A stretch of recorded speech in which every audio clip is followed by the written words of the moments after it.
Halo adik-adik, selamat pagi. Ketemu lagi di channel A3S. Kali ini kakak mau bercerita tentang si Pitung. Tahu si Pitung? Tapi sebelum kakak bercerita, jangan lupa di subscribe channel A3S.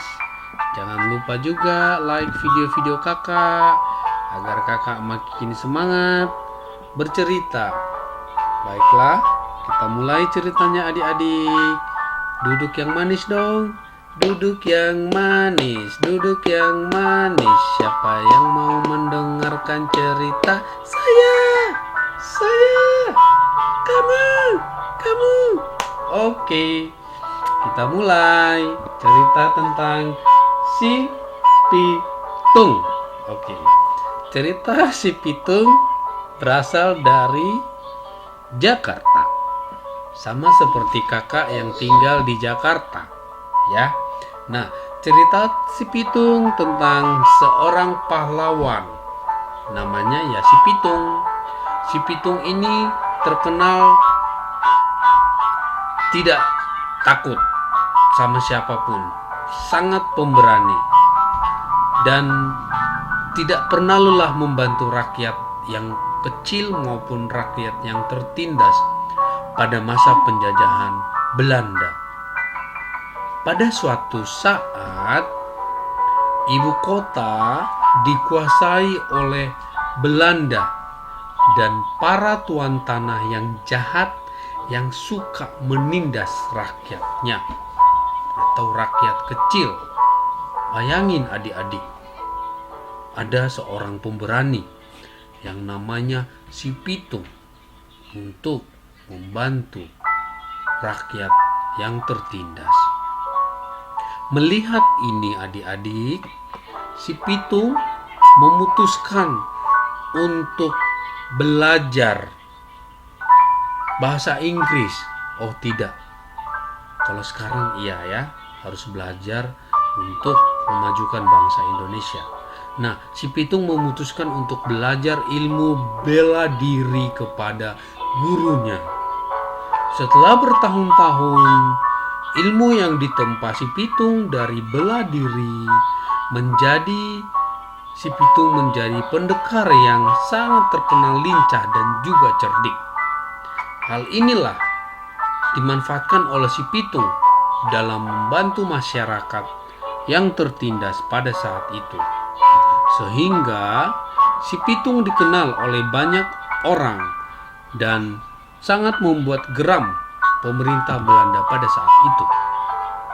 Belanda dan juga para tuan tanah yang jahat berlomba-lomba untuk menangkap si Pitung hidup atau mati.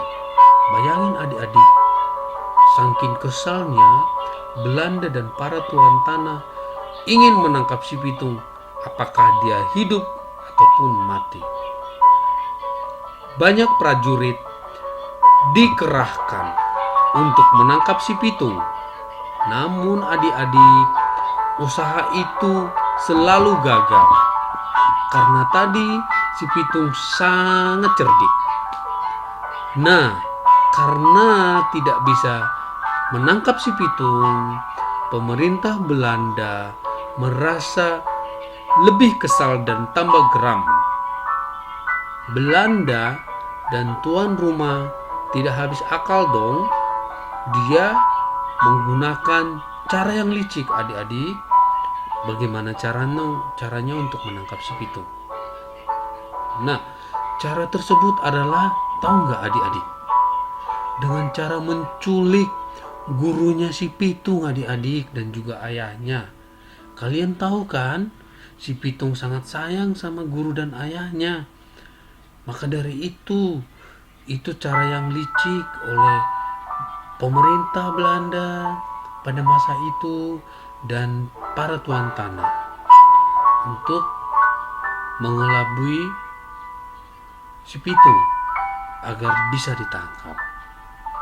Nah, setelah itu Belanda menyandera ayah dan guru si Pitung tersebut dan menyuruh si Pitung datang ke markas Belanda untuk membebaskan mereka. si Pitung yang tadi kakak bilang sangat sayang sama gurunya dan juga ayahnya, tidak tega dong adik-adik, ya kan? Tidak tega ayah dan gurunya menjadi tawanan dari pihak Belanda, sehingga dia datang menemuinya. Lalu si Pitung menyerahkan diri, kemudian diikat, dan kemudian apa yang terjadi adik-adik?